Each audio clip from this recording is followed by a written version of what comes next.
t'amener au mois de février qui commence avec F, qui sera un mois de faveur pour toi. Et qui va t'amener encore au mois de mars. Retenez ça bien. Ça sera un mois merveilleux.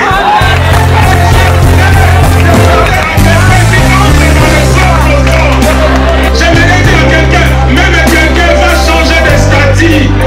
Oh, parce que c'est un mois nouveau. Qui va t'amener au mois de décembre. Qui sera un mois de décision. Qui sera un mois de distinction. Qui sera un mois de direction. Parce que le grand Dieu s'est levé.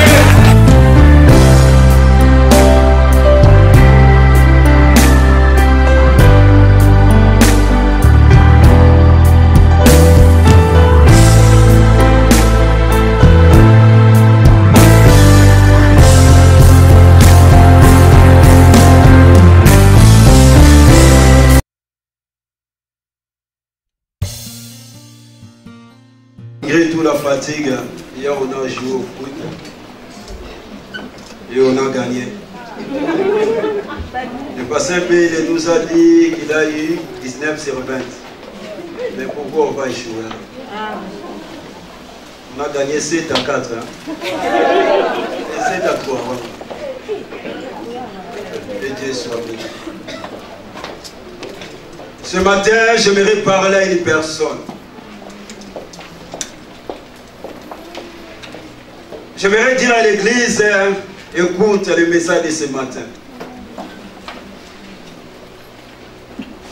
Sois attentif à ce message. Ouvre ton cœur à écouter ce message. Dieu veut parler à une personne. Parce que les lundis, je crois bien, Dieu était en colère contre moi. Dieu n'était pas d'accord envers moi. Il était en colère. Et ce matin, j'ai prié. Ce jour-là, lundi, j'ai demandé pardon à Dieu. Et pour l'église. Le matin, j'ai prié à la maison. Et Dieu merci pour Maman Josiane pour la sensibilité de l'esprit. J'ai reçu la réponse chez Maman Josiane ce matin.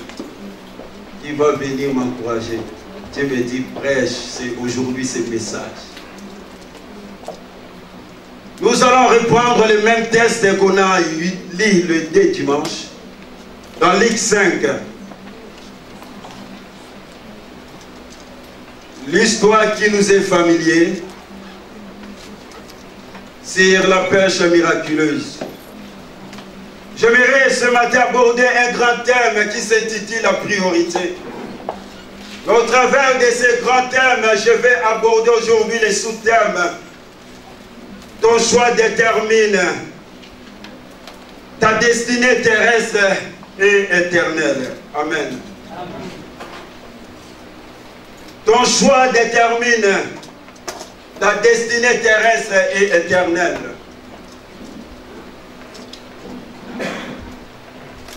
J'aimerais pendant 2 minutes parler de la priorité, après on va parler du choix. La priorité, c'est l'urgence. C'est ce qui est très important dans nos vies, devant nos yeux. C'est le d'abord. Avant de faire quoi que ce soit, on commence par cette chose-là. L'apôtre Paul nous dit que la nature doit nous enseigner. Mais quand tu arrives, pour ceux qui conduisent au rond-point, il y a toujours une priorité, n'est-ce pas? À gauche. Là où il y a des bandes blanches pour les piétons, là il n'y a pas de feu, il y a toujours la priorité aux piétons. Quand tu roules sur une route droite, il y a des avenues, il y a priorité à droite. Mais si tu es devant un feu rouge, donne la priorité aux gens qui ont le feu vert. Mais si tu es vers le rond-point que la voiture s'était déjà engagée, toi aussi tu t'engages, il y aura quoi? Il y aura l'accident, il y aura des dégâts matériels ou des morts, n'est-ce pas? C'est pareil avec Dieu. Souvent, il y a des dégâts matériels dans tous les aspects de nos vies. Souvent, il y a des dégâts dans nos vies, même des morts physiques. Ce n'est pas Satan, mais c'est Dieu qui est la cause, qui en est la cause. Souvent, on attribue tout à Satan. Quand tu ne mets pas Dieu priorité dans ta vie, quand tu ne respectes pas les règles, quand tu ne respectes pas les ordonnances de Dieu, fais très attention. Il y aura des dégâts, mais des morts physiques, spirituels. Les choix, c'est action de choisir. Les choix commencent par 2 ou 3 choses ou plusieurs. 2 personnes ou 3 choses plusieurs. C'est par là qu'on parle du choix. Les choix, c'est ta préférence. C'est que tu préfères, c'est que tu aimes. Celui que tu gardes le plus. Celui que tu préfères. La Bible nous dit que Jacob aimait Joseph. Joseph était le choix de Jacob par rapport à ses frères. Qui est ton choix ce matin? Qui est mon choix ce matin? On va lire d'abord notre texte dans Luc 5, versets 1 à 6. Si Maman Arlette peut passer pour lire ces textes.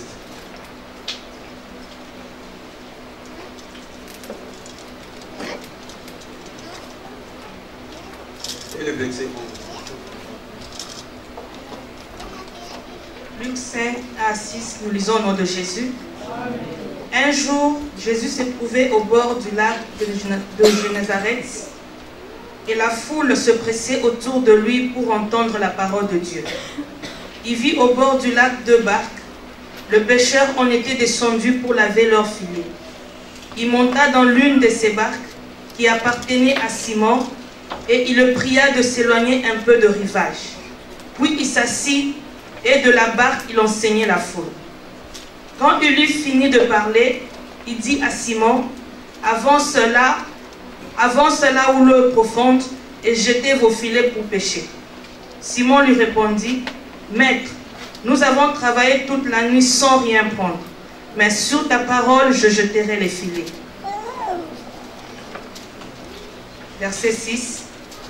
Ils le jetèrent et prirent une grande quantité de poissons et leur filet s'est déchiré. Verset 11.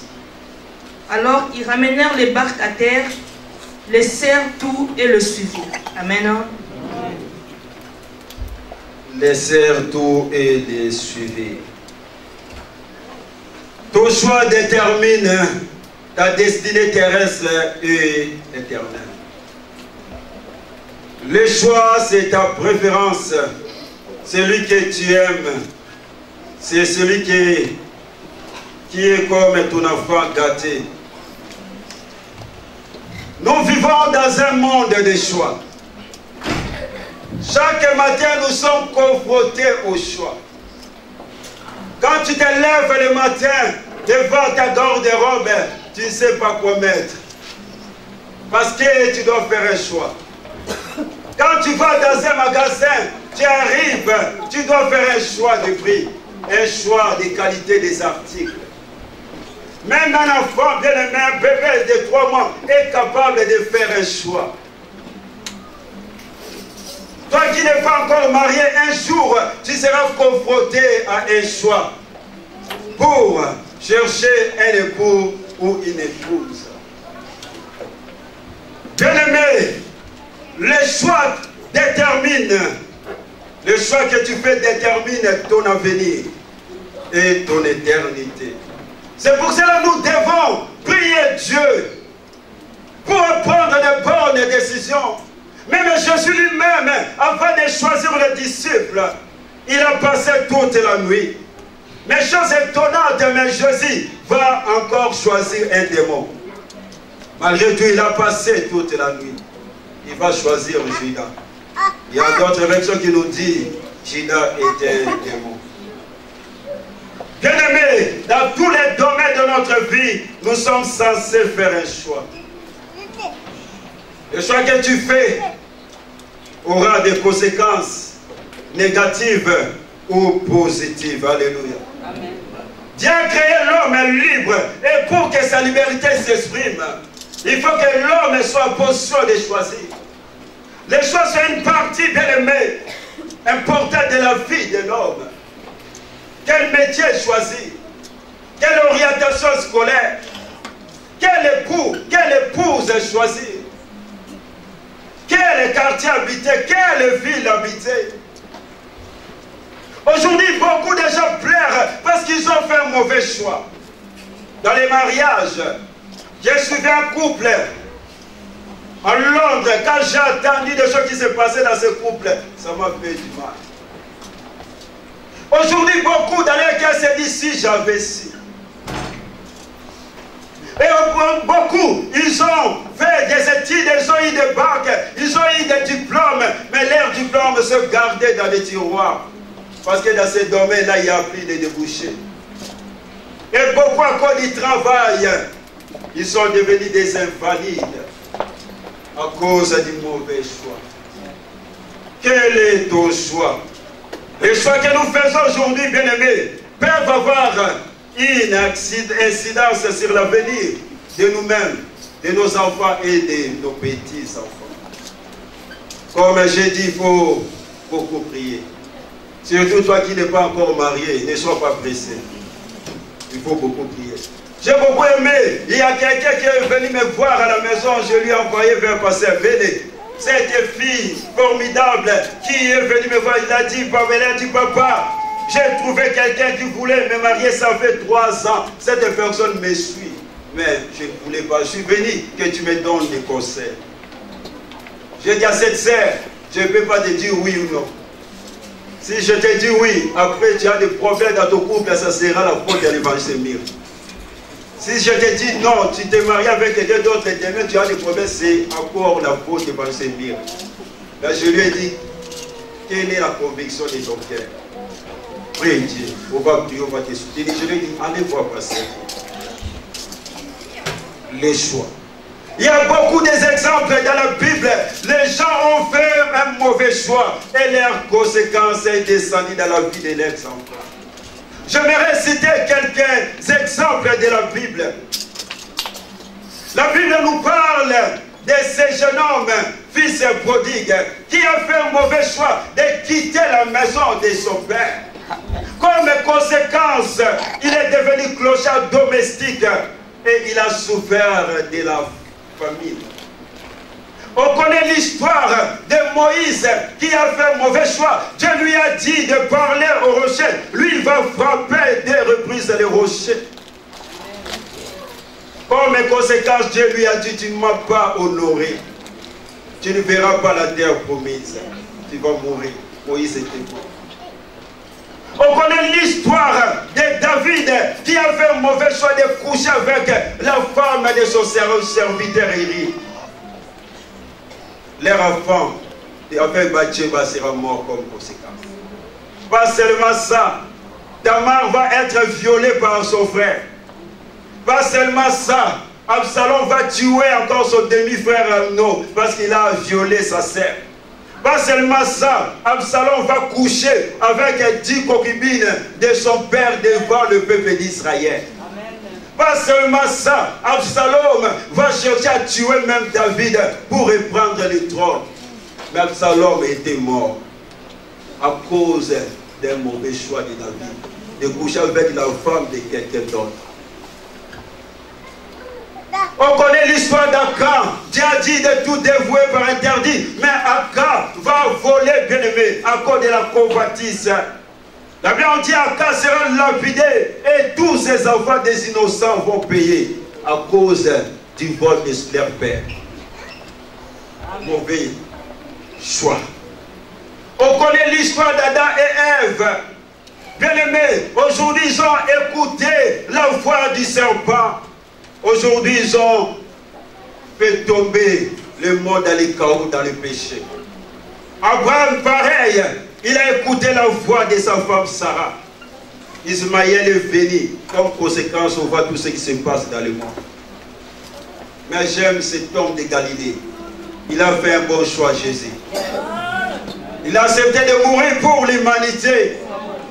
Aujourd'hui, bien aimé, comme conséquence, on a la vie éternelle. On a les salis en Dieu. Alléluia. Sauf réclamer le roi des rois.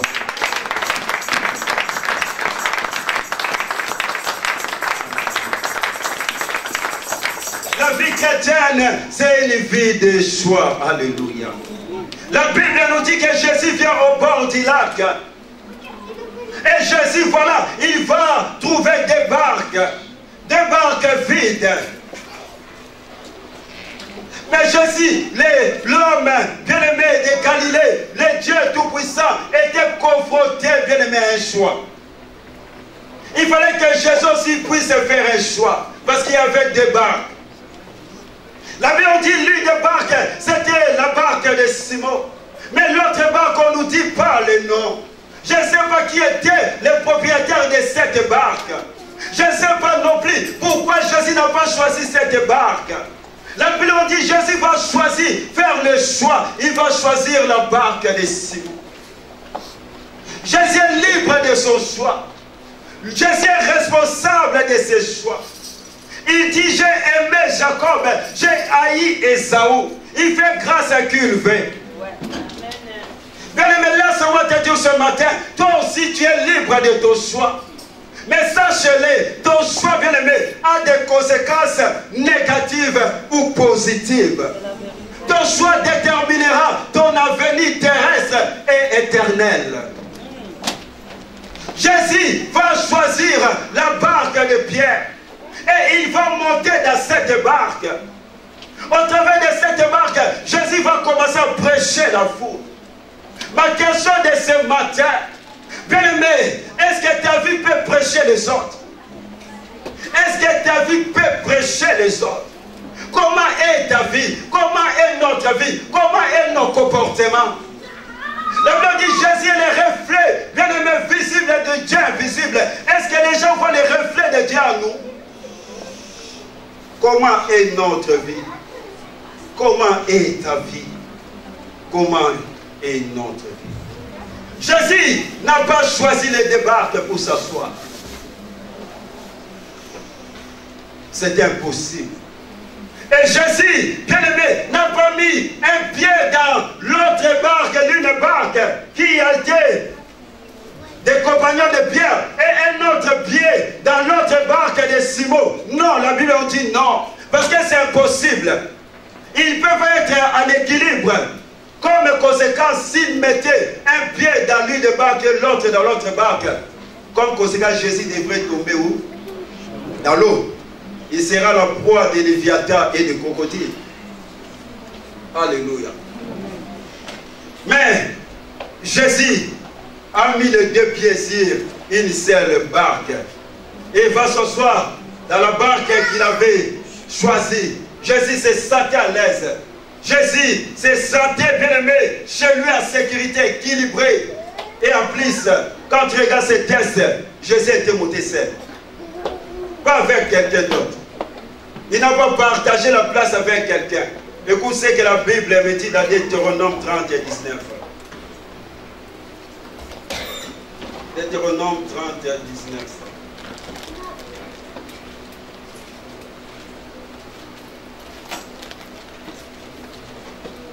Je vais lire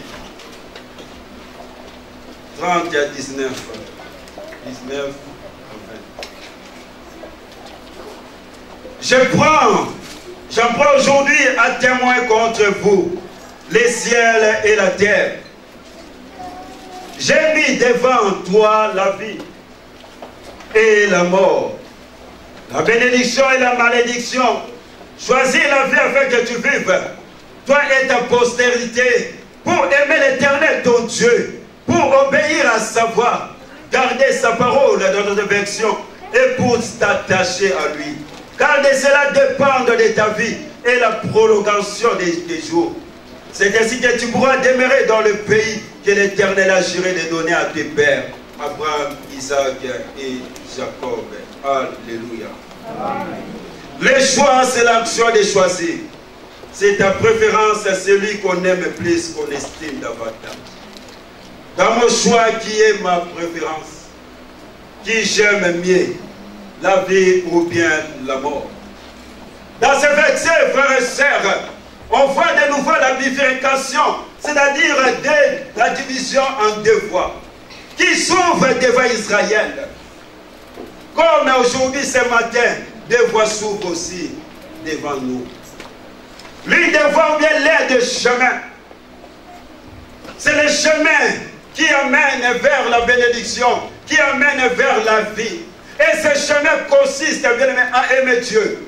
Consiste, bien aimé, à garder, à observer la parole de Dieu et à s'attacher à Dieu. La Bible dit, c'est pour que tu puisses être heureux et demeurer dans le pays. Et le deuxième, l'autre chemin, plein d'attirance, peut-être au départ, mais conduit inévitablement à la mort et au malheur. Écoute ce que la Bible dit dans Proverbe 14 et 12. Du telle voie paraît droite à un homme, mais son issue, c'est la voie de la mort. Alléluia. Frères et sœurs, le choix nous appartient. Et notre choix présent détermine automatiquement notre destinée future de félicité ou de tourment.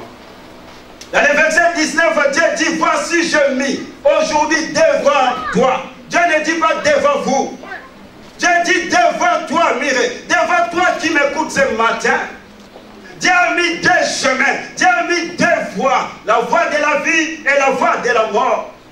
C'est comme un papa qui nous aime tant, comme un bon papa qui aime que ses enfants soient bien, il va nous conseiller à choisir le chemin de la vie. Parce que Jésus est la vie. La vie est en Christ Jésus. Alléluia.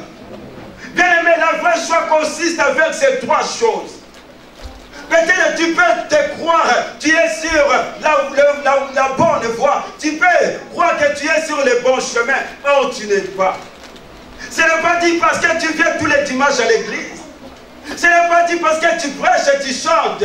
Ce n'est pas dit parce que tu donnes des offrandes que tu es sur le bon chemin. Peut-être non. Mais tu es sur le chemin des mauvais choix. Le bon choix consiste à ces trois choses.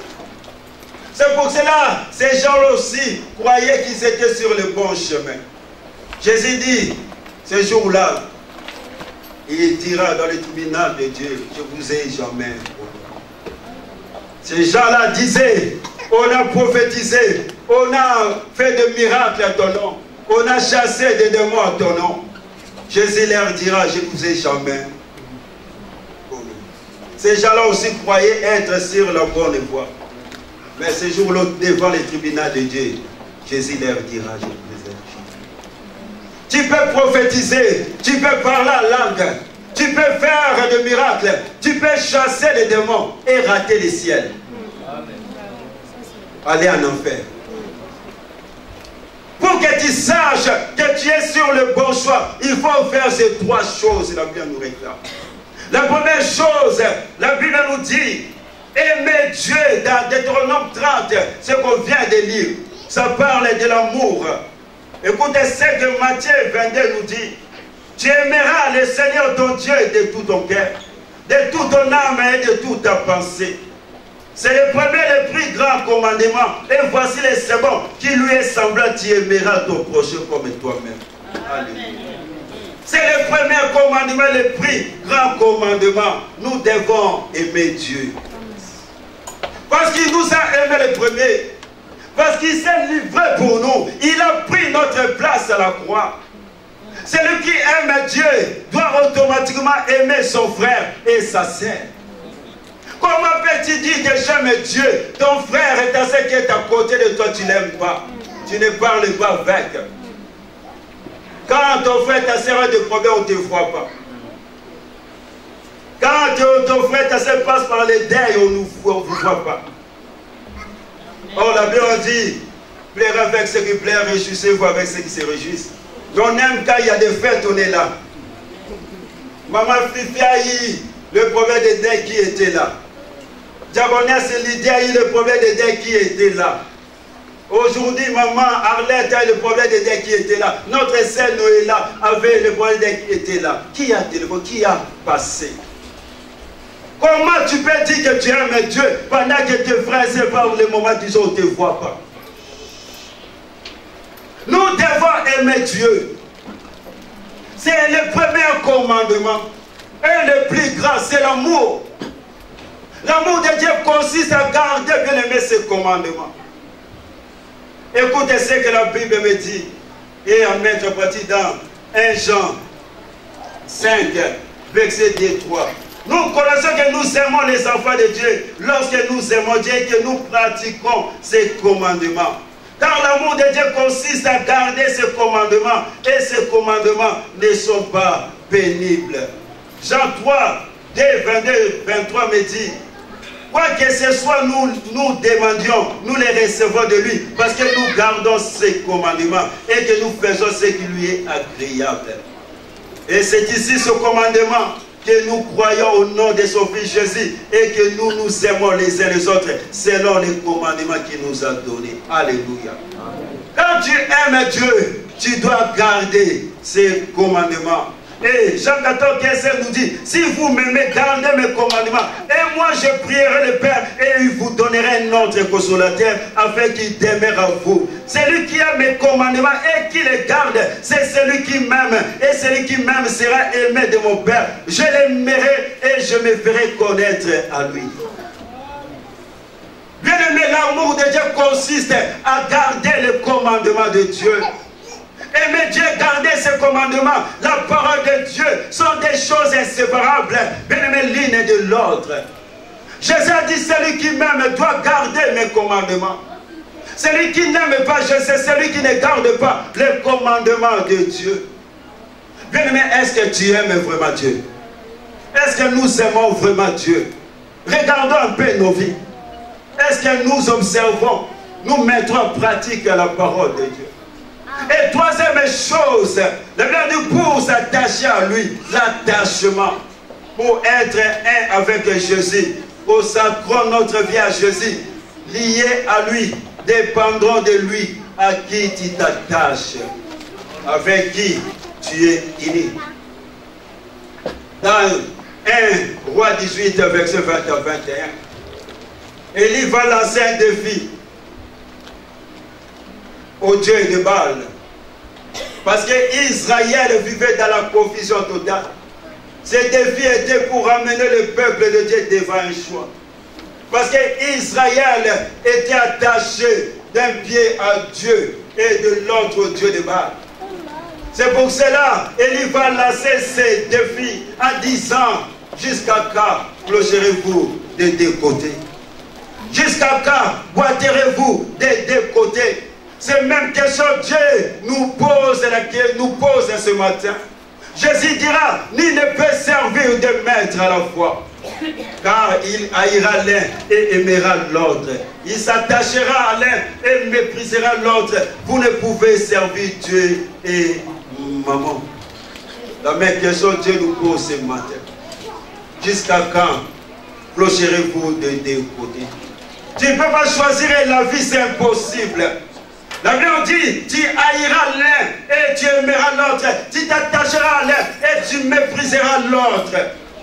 Ma question de ce matin pour chacun de nous, tu aimes qui? Tu méprises qui? Tu t'es attaché à qui? Aujourd'hui, chose est grave. On voit des gens, des hommes de Dieu, on voit des chantres, on voit des protocolaires, on voit des chrétiens venir servir Dieu. Mais à l'extérieur, ils ont une double vie. Ils viennent servir Dieu. À l'extérieur, ils couchent avec des gens sans être mariés. On voit aujourd'hui des chrétiens qui viennent participer à la table du Seigneur, mais dehors, ils participent aussi à la table des démons. On voit des chrétiens aujourd'hui, bien aimés, viennent danser ici. Mais quand ils sortent, ils dansent aussi des chants mondains. Dans leur portable rempli de chants mondains. Bien aimé, qui est ton maître? Comment peux-tu gagner les autres si tu vis comme eux? 1 Pierre 2, 12 nous dit, ayez au milieu des païens une bonne conduite. Eh bien, on dit, tous ceux qui m'appellent Seigneur, Seigneur n'entreront pas. Appeler, c'est l'expression verbale. Tu parles. Dire, c'est observer, mettre en pratique la parole de Dieu. Des verbes différents. Bien aimé, tu peux nous impressionner par des versets bibliques. Tu peux citer tous les attributs de Dieu dans ta bouche.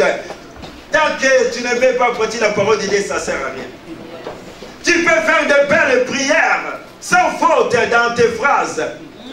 Tu peux même, bien aimé, connaître la Bible de Genèse à l'Apocalypse, de l'Apocalypse aux Genèse.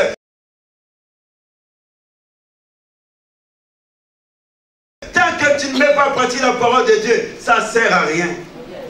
Alléluia. Et pour ce que la Bible dit dans Proverbe 28, verset 9, la prière même de celui qui détourne ses oreilles à la parole de Dieu, c'est une abomination devant Dieu. Notre Dieu, c'est un Dieu jaloux. N'aime pas partager sa gloire à quelqu'un, ni son honneur aux idoles. Alléluia. Quand Jésus est venu au bord du lac, Jésus n'a pas mis les deux pieds bien-aimés dans l'une des barques des compagnons de Pierre et l'autre dans la barque de Simon. Mais Jésus a mis tous les deux pieds dans une seule barque. Jésus va s'asseoir dans une seule barque. Où tu mets tes deux jambes? Où tu mets tes deux pieds? Où tu mets tes deux pieds? Jésus a mis les deux pieds dans une seule barque. Tu ne peux pas servir des maîtres. Aujourd'hui, les gens croient mettre un pied dans l'une barque et l'autre. J'ai entendu une conversation d'une jeune fille par ici. C'est une jeune fille qui disait, j'en ai marre du foyer, je préfère être embauché, comme ça je quitte le foyer. Je dis à cette jeune fille, donc c'est ça la solution. Donc tu ne dis pas que quelqu'un puisse venir me marier, mais toi tu vois seulement la grossesse pour quitter le foyer. C'est grave aujourd'hui. Hein? Les gens ont changé la parole de Dieu. Dieu, les statuts bibliques, c'est être célibataire, fiancé, marié, même veuve. Mais toi, tu n'es pas encore marié, tu cherches la grossesse. C'est grave. Tu ne peux pas être 50 et 50. Tu ne peux pas être juste au milieu, jamais. Jamais. Jésus a mis ses deux pieds, non dans les deux barques, mais dans une seule barque. Toi et moi, où nous mettons nos pieds? Dans les deux barques ou dans une seule barque? Élie dit, jusqu'à quand clocherez-vous des deux côtés? Mais il n'y a pas de position intermédiaire devant Dieu. Ou bien tu tournes de Dieu, ou bien tu te tournes de lui. Ou bien tu dis oui à Jésus, ou bien non. Tu ne peux pas mettre les deux jambes dans les deux barques. Au bord du lac, il y avait seulement des barques qui ne passaient pas trois. Il n'y a pas trois options. Il n'y a pas trois solutions. Il y a seulement des barques qui représentent les deux voies. Il y a seulement des barques qui représentent les deux royaumes. Il n'y avait pas trois barques. Il n'y avait que deux barques. Jésus a mis les deux pieds dans une seule barque. Il avait choisi les pieds. Aujourd'hui, on a des chrétiens qui mettent un pied dans la barque de Pierre et l'autre dans la barque des compagnons de Pierre. Alléluia. Ce qu'ils oublient, et leur chute sera fatale. Ça va leur coûter la vie. Ils vont tomber dans l'eau et seront la proie des crocodiles, des léviathans. Alléluia. Chaque personne choisit le maître qu'elle veut servir. Chaque personne décide dans quel royaume il va vivre. Comme il y a seulement deux royaumes, le royaume de Dieu, le royaume des ténèbres, c'est à toi de choisir. Il n'y a pas de troisième option, frère et sœur. Il y a seulement deux itinéraires. Lesquels, frère et sœur? Il y a seulement deux royaumes qui nous attendent pour l'éternité. C'est à toi de choisir. Il y a le paradis, il y a l'enfer. Lesquels? Ce n'est pas à Dieu de choisir à ta place. Mais c'est à toi de choisir. Tu vas marcher sur l'un ou sur l'autre. Alléluia. Où tu passeras ton éternité. Tu ne peux pas aimer Dieu et le monde. Tu ne dois pas aimer les deux. Mais c'est à nous de choisir. Qui est ton choix ce matin? Qui est ta préférence ce matin? Si tu aimes ta femme, si tu aimes ton mari, tu ne peux pas tricher dehors. Qui de nous peut applaudir quand il voit sa femme ou son mari aller avec quelqu'un d'autre? Si toi, tu ne peux pas accepter, Dieu ne sera pas d'accord. Alléluia. Si tu es attaché à Dieu, si tu aimes Dieu, frère et soeur, tu ne peux pas retourner à des choses que tu avais déjà vomi. La Bible dit des choses anciennes sont passées. Mais chez toi, ça ne passe jamais. Oh, c'est plus fort que moi. Qui est plus fort que toi? La Bible dit celui qui est en nous est plus fort. Mais toi, tu dis, c'est plus fort que toi. Quoi? J'aime beaucoup quand Papa James vient ici chanter. Il chante surtout. C'est un chant qui est formidable et s'écrit, j'aime beaucoup. Asala Kanga va bien. Quand frère James commence à donner ses chants, tout le monde danse. Ah. Je me pose la question, tu penses à quoi? Ce que tu fais dans le noir avec ton copain, ta copine, ou bien tu penses à Jésus? Qui te fait du bien? Tu es sûr?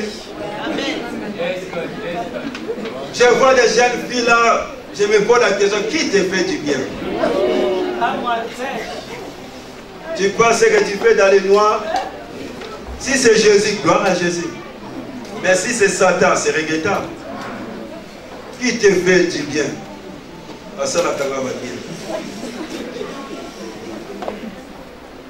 Écoute ce que faisait Saint-Whit, il nous dit. Autrefois étiez ténèbres, maintenant vous êtes lumière dans les Seigneurs. Amen. Marchez comme des enfants de lumière. Vous savez, il y a une grande différence entre la chenille et les papillons. La chenille, c'est un animal qui dévore les feuilles. Il mange toutes sortes de feuilles. Mais quand la chenille se transforme en papillon, il change de régime, l'alimentation. Tu verras même sa bouche ne sera plus comme la bouche des chenilles. La bouche des papillons, il y a des troncs, comme des troncs, et des troncs, des pailles. Et là, le papillon va commencer à faire quoi? À déguster des nectars de fleurs. C'est-à-dire que lorsque nous étions encore des chenilles, nous étions dans les ténèbres, on mangeait, on dévorait toutes sortes de feuilles. On dévorait de l'impudicité, l'adultère, la médisance, l'alcool, la cigarette, des critiques. Mais quand on est transformé dans la lumière, on devient papillon, on change de régime, on commence à déguster le nectar, la parole de Dieu. Alléluia. C'est pour cela que tu verras, on peut manger une chenille, mais on ne peut pas manger un papillon. Amen. Parce que les chenilles, c'est l'image d'un païen, c'est l'image d'un chrétien qui a un pied dans la barque de Pierre et un autre pied dans la barque des compagnons de Pierre. Les sorciers peuvent te manger facilement. Mais tandis qu'un papillon, les sorciers ne peuvent pas le manger parce qu'il a en lui le poison, le sang de Jésus.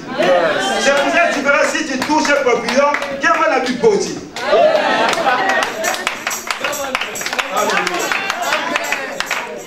C'est pour ça que tu verras une chenille, il vient toujours arrêter à l'église. Parce qu'il marche trop lent. Même papillon avec des ailes, il est toujours en avance. Même s'il travaille, il finit le travail à 9h, il est toujours là. Comme il va jamais, il est toujours là. Tu es une chenille ou un papillon? Pose-toi la question. À quelle heure tu viens à l'église?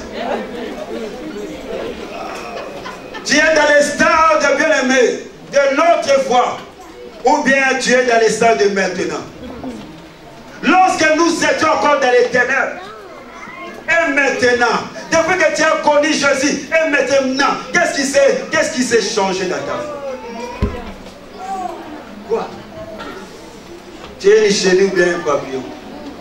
Maman dit hier, tu es qui?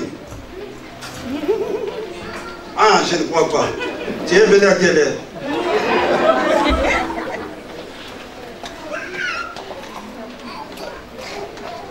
Alléluia. Combien de fois nous avons brisé les cœurs de Dieu par nos comportements? Bien aimé, le lundi, j'ai eu peur de Dieu. Pour la première fois, j'ai eu peur de Dieu. J'ai demandé à Dieu pardon. Dieu m'a dit, ne prêche plus ce que tu prêches. Il m'a dit, arrête avec tes messages. Tu es un évangéliste. Il m'a dit, tu ne vois pas que mon église vit dans les péchés? J'ai dit à Dieu, pardonne-moi. Il m'a dit, change ton message. Et Dieu a dit, je commençais déjà à frapper des familles.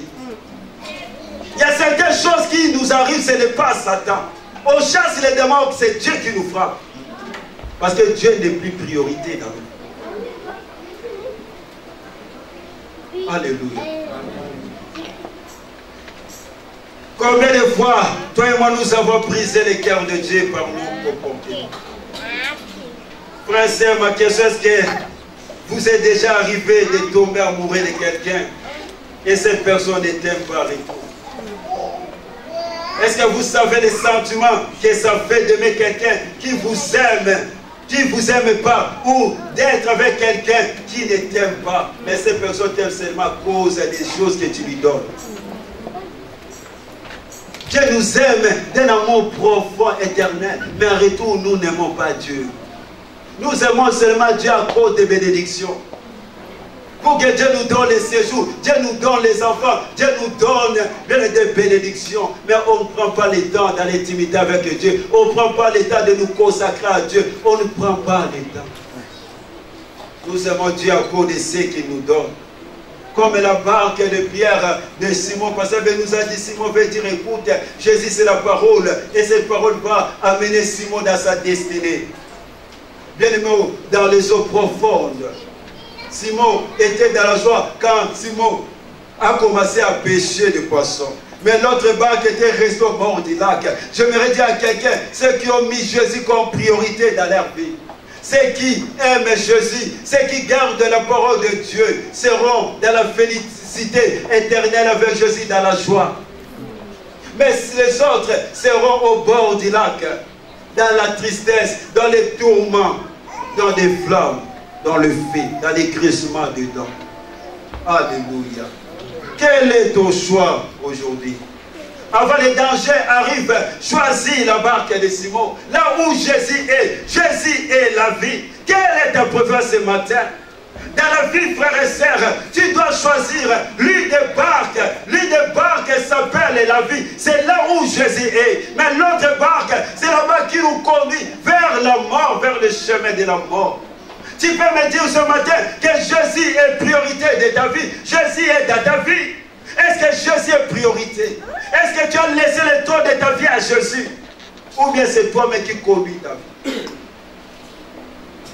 Ou bien tes enfants qui ont assis sur le trône de ta vie?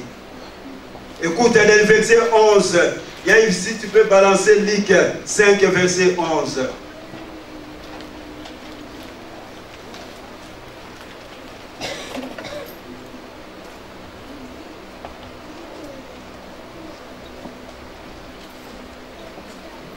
Luc 5, verset 11.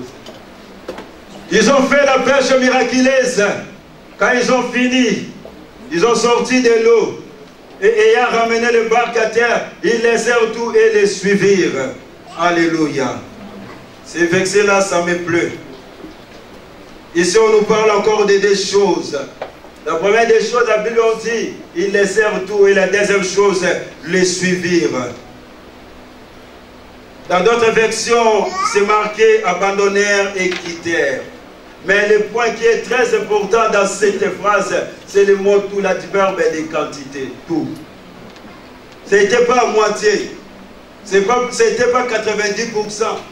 Tout, ils laissèrent tout. Tout. Ils laissèrent tout. Sans réserve. l'ensemble et la totalité des poissons. Mais la première chose, ils laissèrent tout. Ils abandonnèrent. Bien aimé, par là, j'aimerais d'abord parler des laisseurs. Abandonnèrent, ils ont abandonné tout. Par là, j'aimerais dire à quelqu'un, nous devons abandonner tous les péchés. Sans exception, tes péchés chéris, tu dois l'abandonner, tous les péchés. Je ne peux pas citer le nom du péché, mais tous les péchés que toi tu connais, tout. Le livre de Galates nous a cité quelques péchés. Je l'ai déjà prêché quand j'ai prêché, ôtez la pierre. Apôtre Paul disait, tous ceux qui marchent dans cette voie-là, oh, ne verront pas le royaume des cieux. Nous devons quitter tous les péchés. Nous devons abandonner tous les péchés. Tout, pas à moitié. Pas une petite, non, tous les péchés. Ce qui est drôle, les disciples n'ont même pas pris un poisson pour amener avec Jésus, pour manger sur la route. Ils ont abandonné, ils ont tout laissé. Tu dois tout laisser. Tu ne peux pas suivre Jésus avec un péché. Tu ne peux pas suivre Jésus avec un poisson. Non. Tu dois tout abandonner. Et vous savez que la Bible me dit dans Jacques 2, 10, celui qui commet un péché coupable de tous. Jacques 4 nous dit, celui qui veut être ami du monde sera ennemi de Dieu. Ils ont abandonné tous les péchés, tout. Pas 90. Oh, je garde un péché pour moi. Non, tout. Ils abandonnèrent tout. Tu dois abandonner tous les péchés. La Bible dit, laissèrent. Ils ont mis le poisson derrière eux. Ils ont abandonné le poisson. Et ils vont suivre Jésus. Par là, j'aimerais d'abord dire à quelqu'un, nous devons mettre Jésus comme priorité de nos vies. Jésus doit prendre la première place dans nos familles, dans nos vies. Peut-être c'est ta voiture, ta maison, ta vie qui est assis sur le trône. Mais ce matin, prends la décision de laisser Jésus prendre le trône de ta vie. Tu ne peux pas mener avec toi le péché. Tu dois interrompre ta relation avec le péché. Amen. Amen. La Bible dit, ils quittèrent tout. Quitter veut dire s'éloigner, se séparer. Tu dois te séparer de mauvaises compagnies. La première condition que Dieu a donnée à Élie quand il était dans le palais royal, Dieu lui a dit de quitter le palais royal. Même Psaume 1 nous dit de quitter les mauvaises compagnies. Parce que les mauvaises compagnies corrompent de bonnes mœurs. Nous devons quitter toutes ces choses-là. La Bible nous dit encore, celui qui prononce le nom de Jésus qui s'éloigne de l'iniquité. Alléluia. Jésus n'est pas seulement jaloux, mais il porte aussi le nom de Dieu jaloux.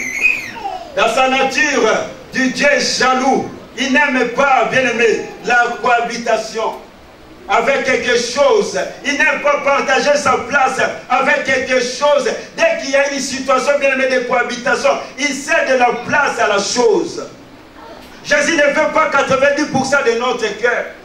Jésus ne veut pas 99,9% de notre cœur. Mais Jésus veut notre cœur en entier. Tout ça réserve. Jésus veut notre cœur en entier. Beaucoup de chrétiens, leurs cœurs sont remplis de choses. C'est pour cela la Bible nous dit, tous ceux qui m'appellent Seigneur, Seigneur, n'entreront pas. Ce peuple m'honore seulement des bouches, mais leur cœur s'est éloigné de moi. Alléluia. Si Jésus, le Seigneur, était notre Seigneur, si Jésus était notre maître absolu, si Jésus était le Seigneur de notre vie, nous devons le respecter. Nous devons l'honorer et nous devons abandonner tous les péchés. Si Jésus-Christ n'est pas le Seigneur bien-aimé de tout, il n'est pas Seigneur du tout. Alléluia. Amen. Je vais répéter, si Jésus n'est pas le Seigneur de tout, il n'est pas le Seigneur du tout. Est-ce que tu as tout donné à Jésus? Est-ce que tu as tout abandonné à Jésus? Tu as donné la gérance de ta vie à Jésus? Est-ce que Jésus est établi dans ta vie? Pour te dire que Jésus n'est pas établi dans ta vie. Combien de fois nous cherchons des excuses pour venir à l'église? J'étais malade, j'avais des maux de tête, j'avais des invités, j'étais dans un deuil, j'étais dans une fête, j'étais fatigué, j'ai travaillé. Mais quand on a des rendez-vous avec les CAF, on a des rendez-vous avec la sécurité sociale, on ne cherche pas des excuses. Même au bar du lundi à samedi, dans notre travail, on est toujours à l'heure. Mais à l'église, on vient comme on veut. À n'importe quelle heure.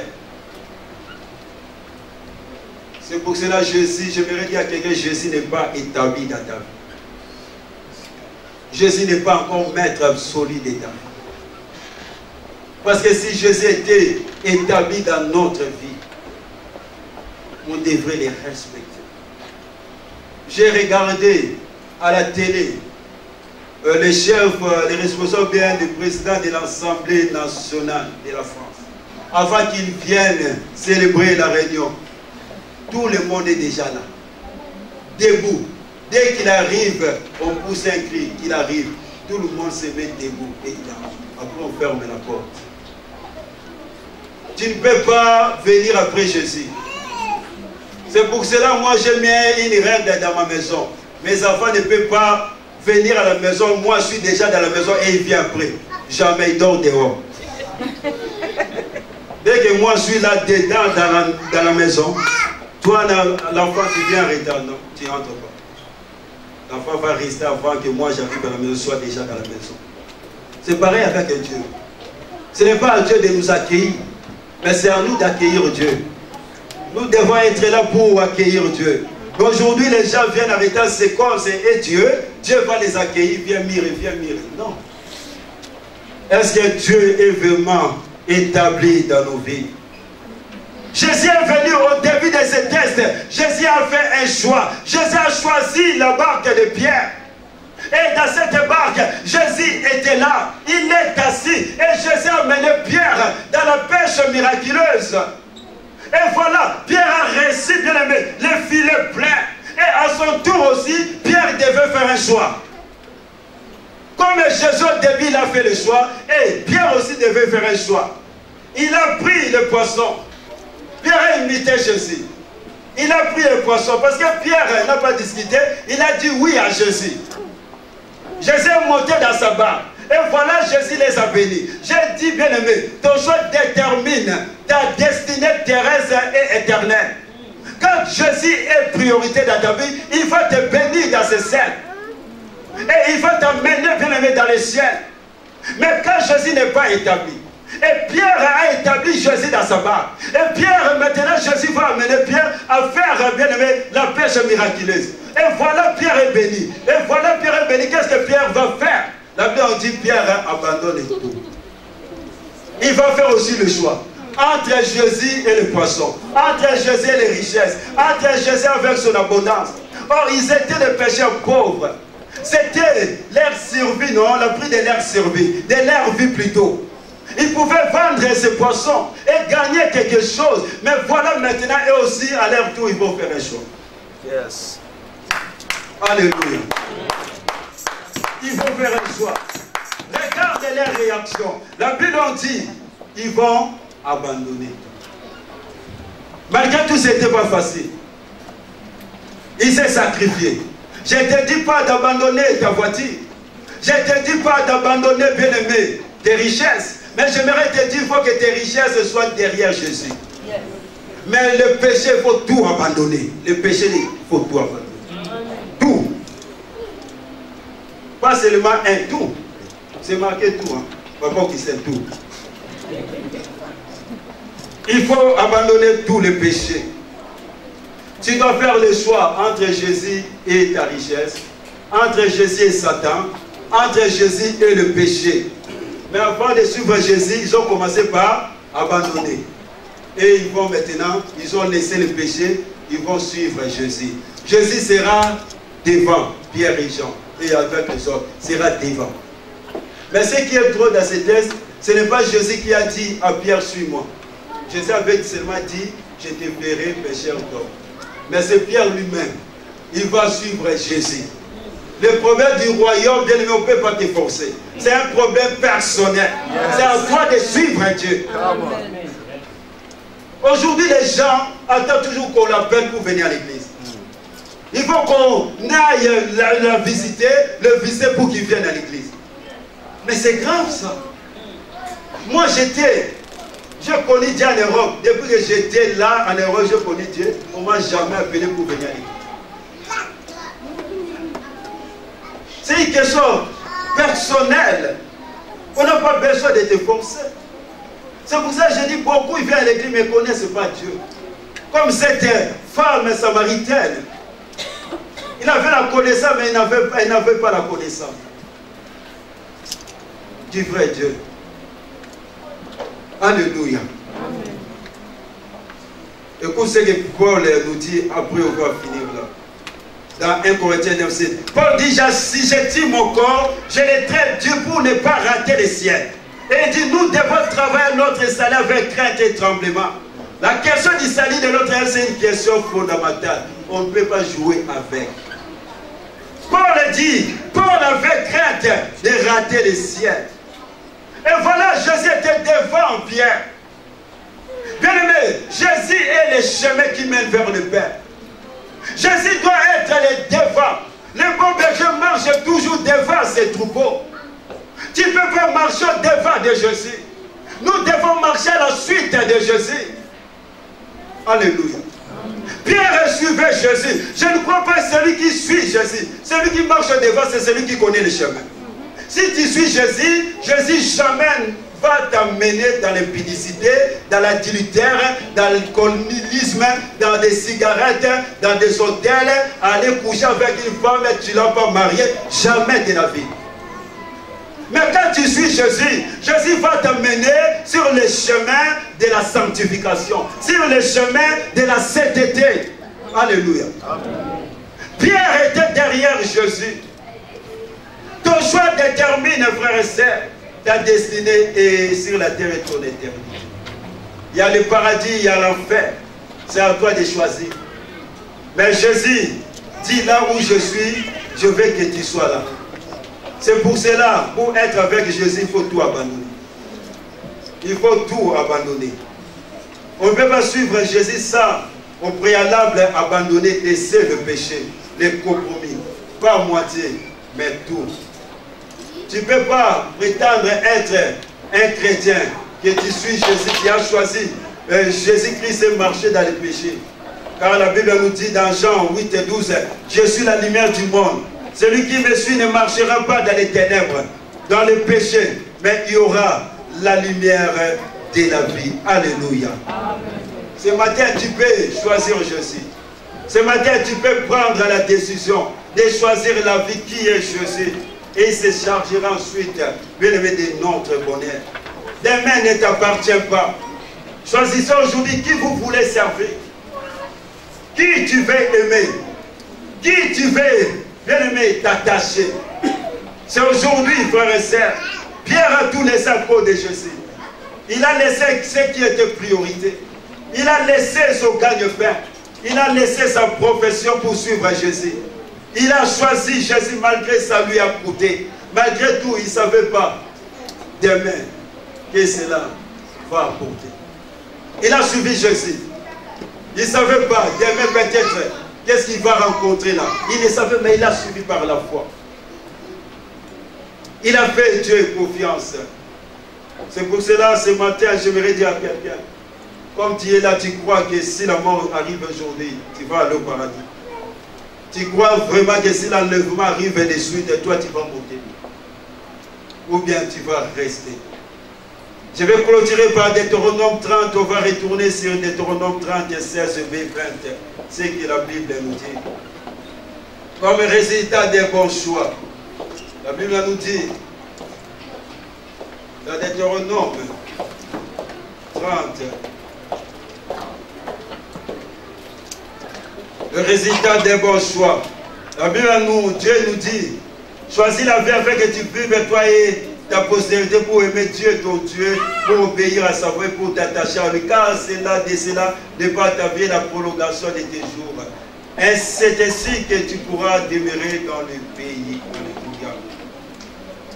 Comme résultat des bons choix, C'est la bénédiction sur la terre, la multiplication dans tous les domaines et la prolongation de tes séjours. La bénédiction au ciel, tu pourras demeurer dans le pays. Je parle du paradis. Faites de Christ votre tout et vous trouverez tout en lui. Alléluia. Écoutez la réponse de Jésus pour quand Pierre lui a posé la question dans Marc 10, 28, 30. Pierre a dit, nous avons tout quitté pour toi, Jésus. Jésus leur a promis la bénédiction sur la terre avec des persécutions. Malgré tout, tu seras exécuté, mais tu seras quand même béni. Et Pierre, Jésus a dit, au siècle à venir, vous aurez la vie éternelle. Alléluia. Et la conséquence des mauvais choix, les versets 17 et 18, tu peux lire, mais j'avais noté ça. On va lire quand même, 17 et 18, la Bible on dit, mais si ton cœur se détourne, si tu n'obéis point, et si tu te laisses entraîner à te prosterner devant d'autres dieux, à les servir, je vous déclare aujourd'hui que vous périrez, que vous ne prolongerez point vos jours dans le pays dont vous allez entrer en possession.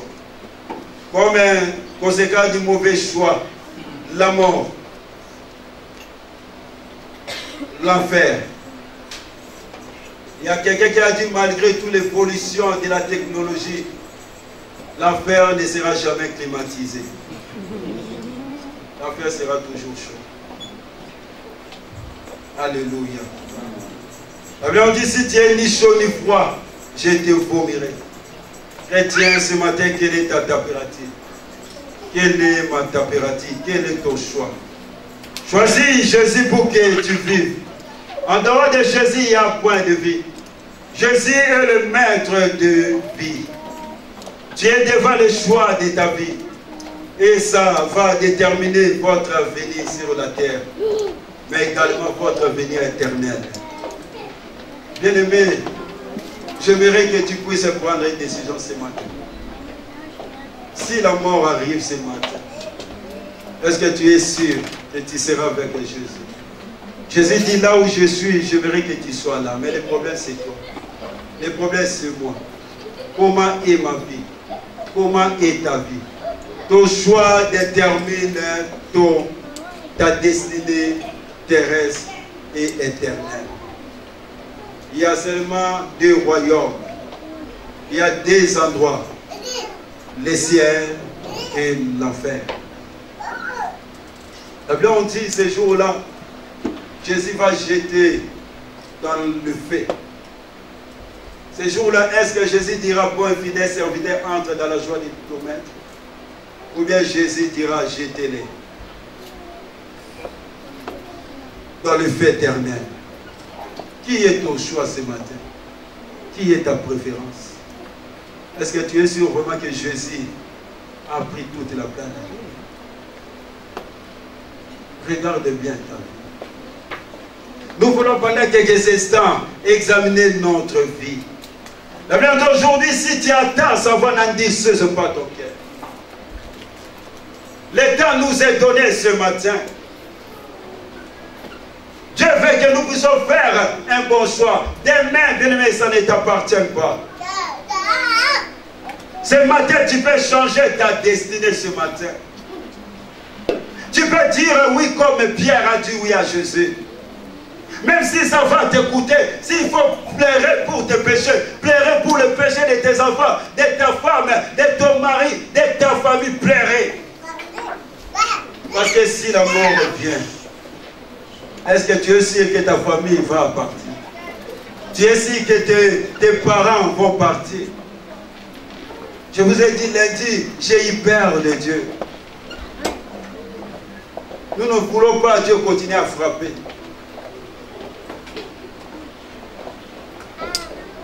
Quel est ton choix ce matin? Quel est mon choix ce matin? Tu es capable d'abandonner tous les péchés. Tu es capable. Je suis capable. Avec le Saint-Esprit, nous sommes capables. La Bible dit, celui qui est né de Dieu ne pêche plus. Tu es capable. Que rien ne te sépare de ces grands dieux-là. Pas les sexes. Pas les richesses. Pas la bénédiction. et rien ne te sépare de ses côtés. Je suis venu dire à quelqu'un, dis à Jésus oui ce matin. Monte dans la barque de Simon ce matin. Quel est ton choix? Quel est mon choix? Pendant quelques instants, j'aimerais que tu examines ta vie, si tu peux fermer tes yeux. Et regarde aussi ta famille. Nous disons, nous aimons Dieu. Regarde aussi tes frères et tes sœurs passent par des moments difficiles. Tu es là, mais tu t'en fous. C'est un péché. Pendant que Yagra va me donner ces chants-là, écoute les paroles de ces chants. Si tu veux prendre une décision, ça sera une bonne chose pour toi. Ta vie à dépendre.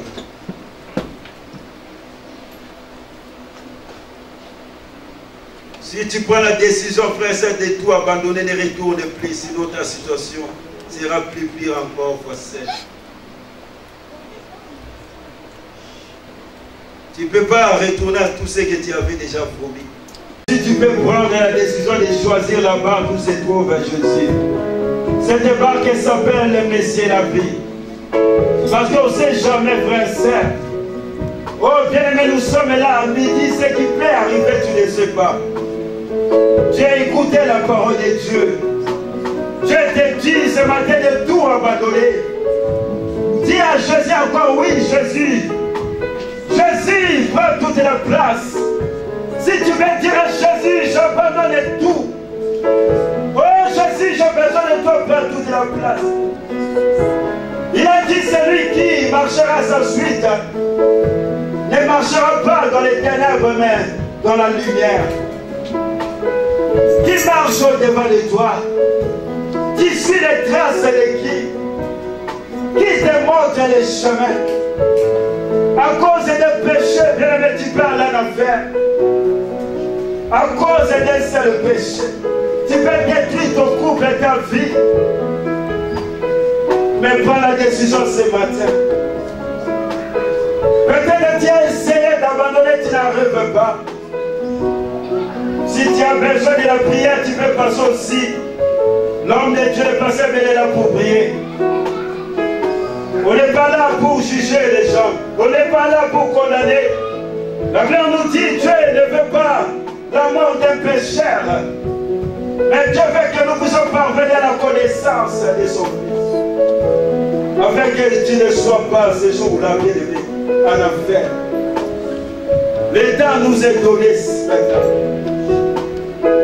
Jésus, rien ne me séparera de ton amour. Rien. Rien. Rien ne me séparera de ton amour. Alléluia, Jésus. À Jésus prend toute la place. De dire à Jésus, j'aimerais faire comme Simon a fait, pour abandonner entre des saintes mains. Abandonner tous les poissons. Abandonner tout ce que moi je voyais comme priorité. Or c'est toi, Jésus, la priorité. Toi qui es le chemin qui amène vers le Père. Toi qui es le chemin qui amène vers la bénédiction. Toi qui es le chemin qui amène vers le ciel. Jésus, me voici encore devant de toi. Rien ne me séparera de ton amour. Rien. Rien. Je m'abandonne à toi des sortes. Je viens tout abandonner. Je viens tout abandonner, Jésus. Je viens tout abandonner entre tes saintes. Jésus, je vais faire comme Pierre. Oh Dieu de vous parce que ce jour-là, je ne peux pas attendre.